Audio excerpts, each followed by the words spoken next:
പുതിയൊരു വീഡിയോയിലേക്ക് എല്ലാവർക്കും സ്വാഗതം. ഇന്നത്തെ വീഡിയോ ഒരു ബീട്രൂട്ട് ചോക്ലേറ്റ് കേക്കിൻ്റേതാണ്. അതിനുവേണ്ടി ആദ്യം തന്നെ 1 കപ്പ് മൈദയിലേക്ക് 1 ടീസ്പൂൺ ബേക്കിംഗ് പൗഡറും 1/2 ടീസ്പൂൺ ബേക്കിംഗ് സോഡയും 1 നുള്ള് ഉപ്പും ചേർത്ത് 2-3 പ്രാവശ്യം അരിച്ചെടുക്കുക. 3 മുട്ട ബീറ്റ് ചെയ്ത് പതപ്പിച്ചതിലേക്ക് 3/4 കപ്പ് പഞ്ചസാര ചേർത്ത് പഞ്ചസാര അലിയുന്നത് വരെ ബീറ്റ് ചെയ്യുക.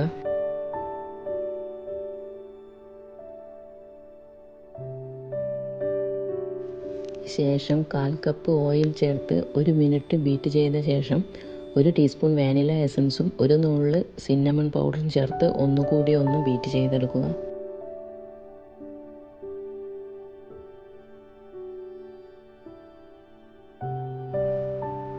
അതിനുശേഷം അരിച്ചു വെച്ച മൈദ ചേർത്ത് യോജിപ്പിക്കുക.